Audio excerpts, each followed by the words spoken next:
Well, good afternoon, everybody. Thanks for being here, and thanks for being a part of this conversation. Disappointing day on the floor of the Senate yesterday.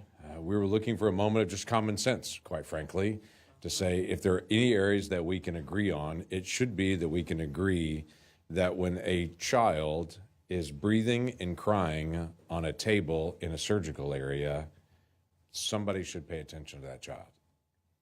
That's all it was. The Born Alive Act is there's clearly a mistake made in abortion. And instead of the life of the child being taken, the child's actually delivered. The question is, now what? I find very few people that would say abortion's okay after delivery. So in this common ground area, we say this is common sense. If I can say it just this simply, we think most often about a mistake made by a doctor takes the life of an individual. This is a mistake made by the doctor that actually saves the life of an individual. And so the question is, now what? It's been interesting yesterday on the debate on the floor, and then the day before, even as Democrats came out to be able to say this is unnecessary when we know that this occurs by the hundreds. People stepped forward and said, well, this is ignoring the constitutional rights. And I smiled and said, what about the rights of the child that's in this conversation, where this basic right to life, liberty, and the pursuit of happiness? I had folks that came in and said, well, what about a child that's fatal, or a child that has abnormalities that's then delivered on this? And I think, okay, the same physician is going to still take care and be able to make decisions there. Nothing removes the ability of a physician to be able to make decisions caring for that child or for that mom. It's the most basic item of compassion that I can possibly imagine. So we want to be able to talk about it a little bit today and say the fight's still going to continue because there are real people that are in this mix. And I thought it'd be helpful today if you got a chance to be able to meet some real people that are in this mix. So I want you to meet a couple of folks. First, we'll be stepping up Melissa Ohden, and she'll have the opportunity to be able to tell her story. And then Joshua will step up and have the opportunity to be able to tell his story. And then we'll have some other senators that will get a chance to be able to just tell our stories as well of what we're going to continue to be able to do in the future. So Melissa, thank you for being here very much. We talked about you on the floor yesterday. Now we get the chance to be able to hear directly from you. Thank you. Thank you to Senator Lankford and Senator Marshall and those who have continued to carry this bill. Abortion survivors, the words born alive infant, those are seen as polarizing terms in our society today, thanks mainly to Democrats who continue to dehumanize us and use us as pawns in the political game of abortion. The mainstream media then feeds into that. And so opportunities like this to stand together and share the truth about this bill and show the faces, hear the voices of the real life people impacted by it. And behind every abortion survivor is a woman who was experiencing an abortion that didn't go the way that she planned it to, the way that the abortion industry tells her that it will happen. So when we are dehumanized and marginalized, shamed and silenced, so too are the women who are going through it and the families impacted by it. So days like today are incredibly important, even after a vote has taken place, so that we can have a different conversation. I think the conversation that they're afraid to have on the floor. So this is a great opportunity. And the reason why I'm even alive today, the reason why I'm standing here today, is because my birth mother's abortion failed to take my life back in 1977. Every survivor is more than what they survived. But in today's society where we are dehumanized and shamed, it's so important that survivors are empowered to share their stories when it's safe for them to do so. I'm the founder and CEO of the Abortion Survivors Network. But the reason why I even was able to found this organization is because I first survived that saline infusion abortion. That procedure involved injecting a toxic salt solution into the amniotic fluid surrounding my birth mother, surrounding me in the womb. My birth mother was forced into that abortion, and it should have taken place over 3 days. The child would soak in that toxic salt solution. Their life was successfully ended by it when the abortion went as planned. And then the rest of the time was spent inducing labor with the intent of that deceased child being expelled from the womb. Many survivors do not have their medical records, but I have mine. They clearly detail the abortion and that it took place over 5 days. I'm stubborn. Every time they tried to induce her labor, I would not budge. And I now know they started to believe over those 5 days that not only would the abortion succeed in taking my life, that's what abortion is intended to do, but they also started to believe it would end my birth mother's life as well. There are many inconvenient voices when it comes to the predominant narrative of abortion. And I am standing here today because on the 5th day of that abortion procedure, I was accidentally born alive. So when I am told that circumstances like this don't happen, that's putting it the nice way, right? I've seen what's been put out on social media by members of Congress who voted against this. That's putting it nicely. When I'm told that this doesn't happen, I can tell you that I know otherwise. And I'm only here today because a brave nurse defied the orders to leave me to die in the hospital room. I was ultimately rushed off to the NICU where they pieced together the puzzle that my birth mother was not 18 to 20 weeks pregnant like the abortionist had written on her medical records. I was probably 31 weeks gestation. I deserve to be seen and heard. I deserve to be supported in what I've gone through and not reduced to being told that I am somehow a produced figment to restrict women's reproductive rights. As Senator Langford said, abortion survivors are real people with real stories who have gone through really painful things.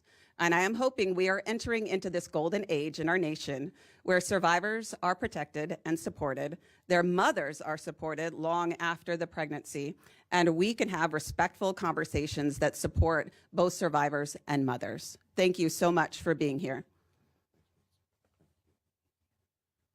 This is Josiah Presley. Yeah.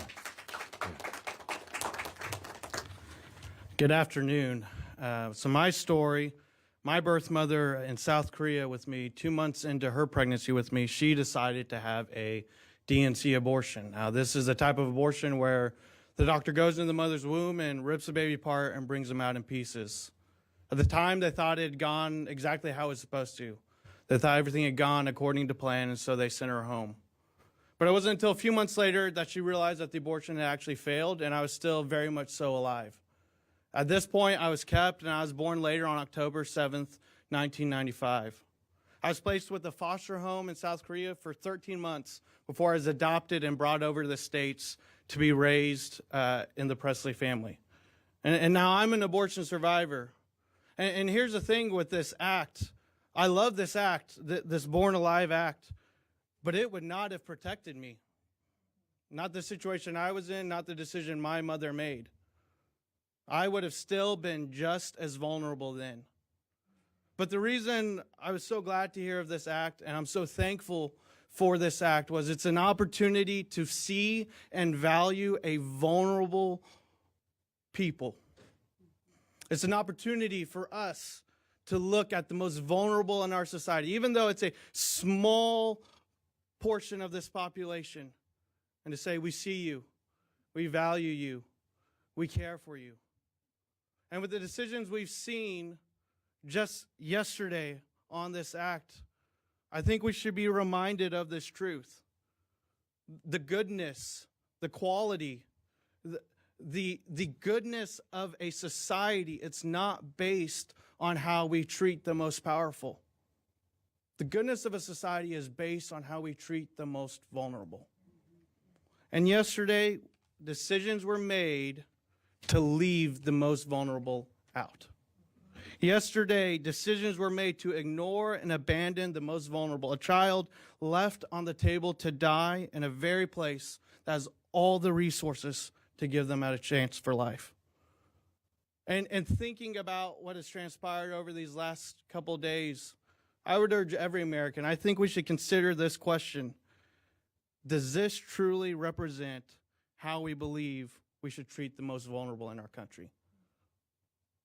Does this decision truly reflect how we should take care of those who cannot take care of themselves in our world? And my challenge to every American would be to follow the examples of people like Senator Langford and all the others who in the very first place have gone out of their way to bring legislation like the Born Alive Abortion Survivors Act. When they didn't have to, when there's no reason they'd be forced to, they decided to go out of their way to care for the vulnerable peoples in our society. And I think we should follow that example and ask ourselves, how too might I love the most vulnerable in my world? How too might I love my neighbor? And let's see us build a better society. Thank you. We have several senators here that are also going to speak because they're passionate about this issue as well. The first one up on that is going to be Senator Mark Wayne Mullin, who's my friend and fellow Oklahoman as well. So, Mark Wayne, come on. Thank you, and thank you to everyone that's here.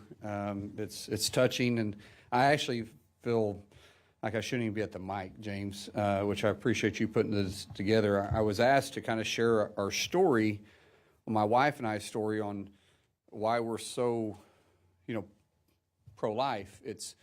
Because it's more than just a passion. It's more than just legislation. It's more than just action for us. My wife and I, we got married when we were 19 and 18. We were high school sweethearts, elementary sweethearts. She just knew she couldn't do any better once she got me. And but for 7 years, we tried to have kids. And 7 years into it, we finally got pregnant for the first time. And we found out on Christmas morning, so exciting. It was a quick Christmas morning and of 2001. And that's actually what my wife gave me for Christmas was, the pregnancy test. And we went to the doctor, several weeks later, and we heard the heartbeat for the first time. And how excited I was, and how excited I was that we started picking out names. And as the pregnancy progressed, there's more information come out, and we was getting very excited at this point. And then, unfortunately, in one of the later doctor's appointment, the heartbeat was gone, and that was a death to us, right? So it no longer was just a fetus. It wasn't just this thing. That was a death. That was a death of a child that my wife and I had been praying about and been seeking for years. And the worst part is that it affected me, but it affected my wife even more because her body had went through the changes along the way. And that was hard for me to understand. Guys can be a little stubborn when it comes to that. I know you guys might find that hard to believe, but I've even more so. Fortunately for us, it was 9 months later, almost exactly 9 months later, that we got pregnant with our first biological son. After that, we went on and had 3 more biological kids, and now today we're a proud parent of 6 kids. And as I say, we have 3 that came natural and 3 we chose. So which ones do you think we love the most? The ones we got stuck with, or the ones that we got to pick? But we have 2 beautiful twin girls that are 14 years old now, and then we got a wonderful guy that wrestles at Oklahoma State, and he's 21. And both of them came in our lives, or all 3 came in our lives at different stages. For the girls, they came into our life at 2 years old. Jace came into our life much later, and there isn't a day that goes by that I don't think that their birth mother made such a brave decision to give Christy and I an opportunity to be loved by them. And I know people say, well, no, you're loving them. And people always come up to us all the time and say, hey, I bet you're just such a blessing to them. No, they're a blessing to us every single day. Every single day my heart grows because I have 6 kids. But if we're going to be pro-life, then we also got to be pro-adoption. Because if we want the mother to go through the process, then we've got to make sure that child lands in a loving family along the way. And if you think, well, I don't have the resources or the capability, I promise you do. If you were concerned like I was with my wife, who talked to me for months trying to get me to agree to adopt our twins, and I would say, babe, we'll write a check. We'll support them financially. That's easy. And she said, babe, would you just pray about it? And how do you pray about that? Hey, Lord, make my wife or my heart as selfish as it can be and my wife's heart to join it? Or do I pray that the Lord enlarges my heart and allows me to accept it? And I think all of us that are pro-life have a responsibility to all the born children along the way. If we're going to save their life, let's give them a place to go. So thank you for you guys being here. Thank you for speaking out. And James, thank you for fighting for all the unborn. Thanks, Mark. Thank you. Senator Marshall Blackburn is a passionate advocate for life on it. We're very glad that you're here today. Come join us. Thank you. I am so pleased to join you all today. As you can tell, I don't have much voice left. But James, thank you for your leadership on this, and Senator Jim Banks, who joined him in pushing the Born Alive Survivors Act. This is something that it is just incomprehensible to me that we have colleagues who would vote no. Think about that. They voted no on providing that care to babies that survive that botched abortion. And we have states in this country that still allow late-term abortion. And we know that in that there are those children that are survivors. And James, I was thinking today, as we are getting ready for March for Life, and as we have had the vote this week, remember a couple of years ago when outside an abortion clinic here in D.C., there was a box, and it had the remains of 5 fetuses. And each and every one of those precious souls. So we think about that as we have gone through this week. Melissa, Josiah, each of you that are here, thank you for being here to share your stories and for helping to make the public and our colleagues aware of what truly has happened with survivors of abortion and with the lack of care that is mandated to be given to these babies. So thank you for your leadership on the issue. Thanks, Marcia. I'm going to ask Roger Marshall to be able to step up. I'm going to make a comment at the end as well. But Roger, coming up, this reminded me when Marcia said that Jim Banks was co-leading this effort with me on the floor, and some folks wondered why Jim wasn't actually speaking on the floor with me. He's a brand new freshman, and for those of you who know Senate procedures, the freshmen have to wait a while. As we jokingly say, they're to be seen, not heard for a season there. And so he has not done his maiden speech yet, and he's in literally his very first week. But he was very, very passionate about this, and we're very grateful that Jim was on board through the co-sponsoring and the leadership on this. Roger, thanks for all your leadership. Thank you, James.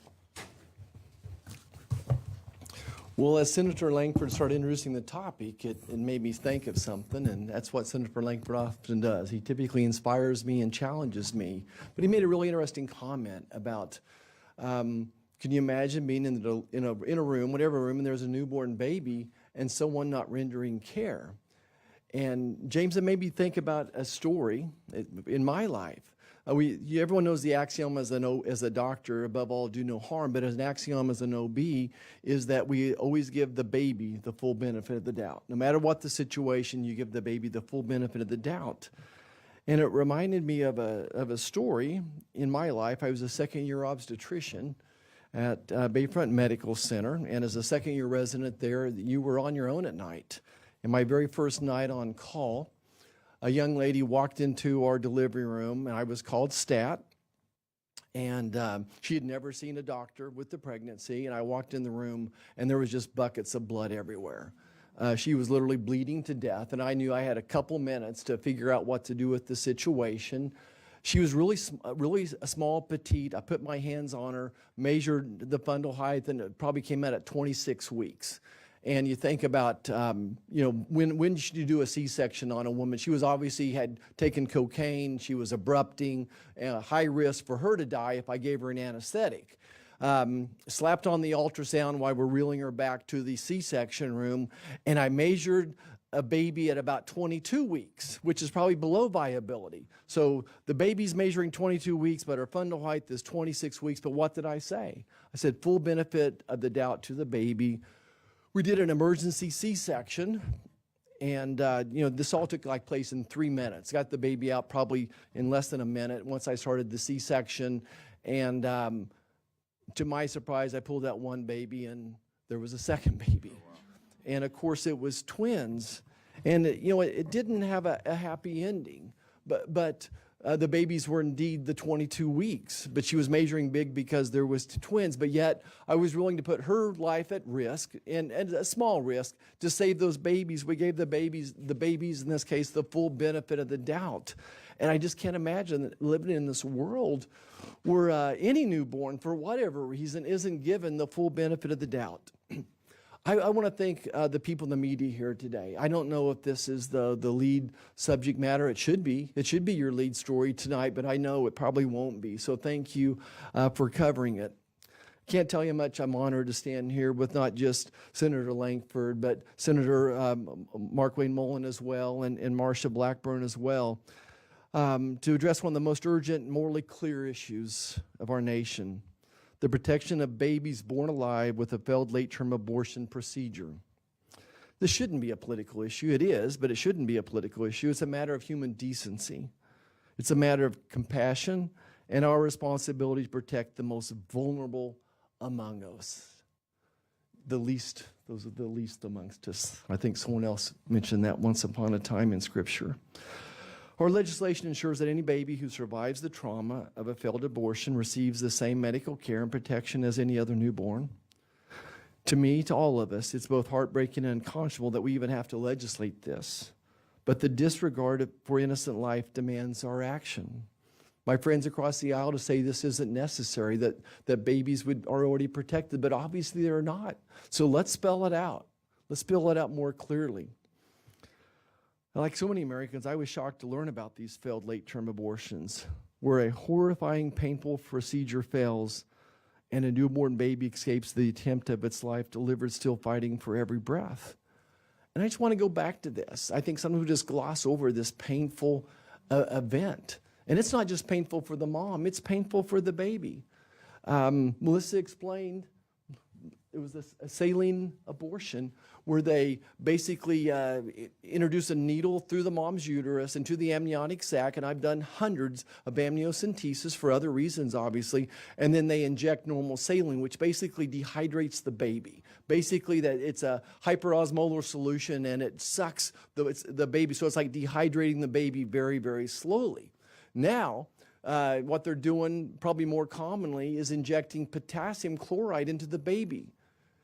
Do you realize that's the same way that veterinarians perform euthanasia on dogs and cats? Is injecting potassium into the cat or dog. Are we going to treat our babies, our unborn children, the same way that animals are treated? What type of society is this in America? And of course, I'm even more appalled to discover that these babies aren't guaranteed the care and protection they deserve. Surely we live in a society better than this. Surely we can agree the vulnerable lives deserve compassion and protection. Today we heard from Melissa and Josiah, their courageous voices who shared their painful and powerful story. Their testimonies are a reminder of what is at stake. Not numbers, not politics, but precious lives, everyone important. They both are living proof, living examples of those who fought for unimaginable odds just for the chance to live. You know, as a doctor, I took an oath to do no harm. I can't imagine any nurse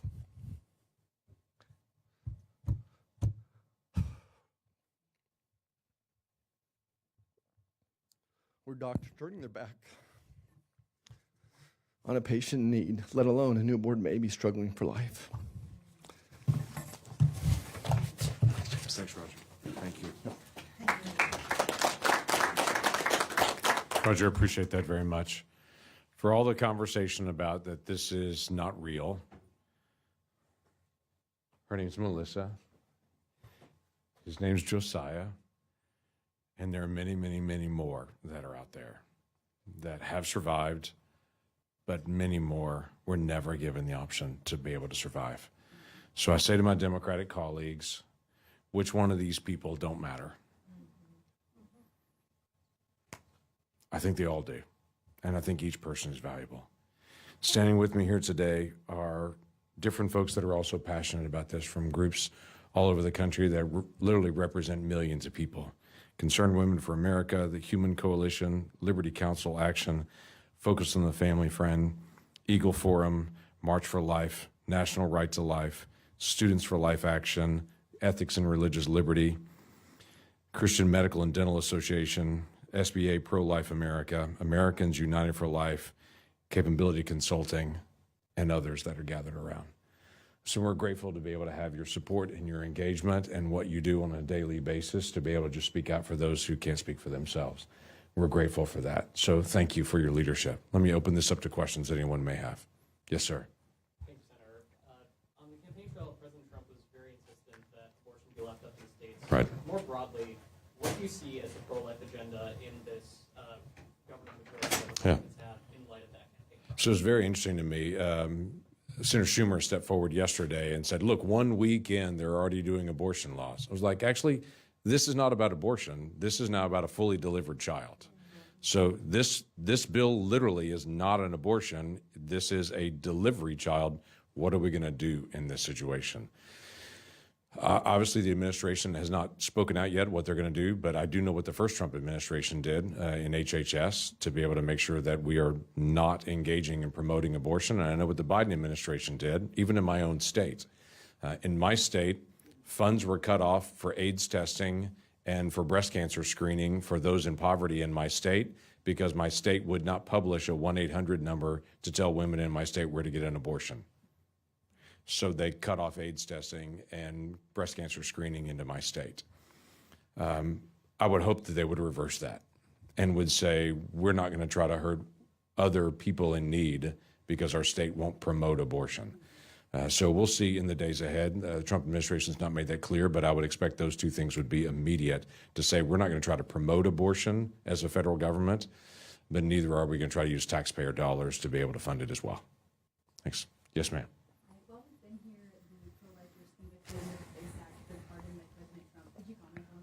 I can a little bit. I've not seen all the notes on it, but I'm not surprised by that for the president to be able to speak out on it. I actually, as I was walking out on my way over, saw that he was releasing that information about the release of those individuals and to be able to say they shouldn't have been held in that. I'm waiting to see which ones were commuted, which ones were pardoned, and all the process on it to be able to go through. But quite frankly, for people who are just speaking out for the value of every single child, that seems like a reasonable thing to do in America. Yes, ma'am. Is there another version of this bill that you think would be able to pass? Well, we'll continue to be able to talk to our Democratic colleagues on exactly that. What was interesting, and there's absolutely no way, so don't ask me, there's no way I'll tell you who, but I had a Democratic senator that called me yesterday and said this is a really, really, really hard vote. And their statement was because what's in the bill is different than what is on social media on their side. Mm-hmm. Because what's being reported on social media, what's in the bill, is not actually what's in the bill. And so they're not fighting the text of the bill. They're fighting on what people are saying the text of the bill is. So that's hard to fight at that point. For folks that are so radical and so extreme and so out there, They literally want to make sure that an abortion is completely carried out, even if the child is fully delivered. That's not a spot where most Americans are. It's just not. So we'll continue to be able to work through both articulating what's in the bill, but I'm glad to be able to talk to anyone that wants to be able to say, if we work on this language, to be able to make sure we're actually protecting children in the process. Yeah. Yes, sir. Thank you very much, Senator. While you've been speaking here, the House passed the Born Alive Survivors Act. Yeah. But in the Senate, clearly it's not going to get unanimous consent or probably 60 votes with Democratic support. Right. What are the next steps for abortion ad pro life advocacy here in the Senate, and how are you going to advance? Well, next step's currently under process. We're going to have a press conference to talk about it. And we're going to continue to say, we're not going to stop talking about life. There is a push among some to say, this is a settled issue. Dobbs is out there. This is all going to be in states. We don't need to talk about this anymore. I think that actually we need to talk about it more, not less, because now we're in a national conversation, literally around the entire country, that every single state and every single community gets to be able to make decisions on this. So let's talk about it more. And I always start with a simple question. There are 3 people that are involved in every abortion: a mom, a dad, and a child. So let's talk about all 3. And then let's ask a very simple question. When is a child a child? I'm not afraid to have that dialogue. And some of my friends that I talk to literally will be pro-abortion, but when I ask them, okay, you're pro-abortion as of when? When does that child become a child? Is it kindergarten? Is it preschool? Is it birth? Is it 10 minutes before birth? Is it 20 weeks before birth? Is it weeks before that? Is it a conception? When is a child a child? And for many people, they've never actually slowed down to be able to ask that question of themselves. What do they believe? They just say things because social media says things. But when people actually get the opportunity to be able to think about it, some people begin to shift and go, well, I've got to figure this out. When do I think a child is a child? And actually do the research. To me, that's a good thing for us to be able to talk about as a nation. This is a generational conversation. I'm keenly aware of that. So let's have it, and let's get that conversation started. Thanks, y'all, very much. Glad to be able to be here. Thank you all for being here very, very much. Thanks, y'all.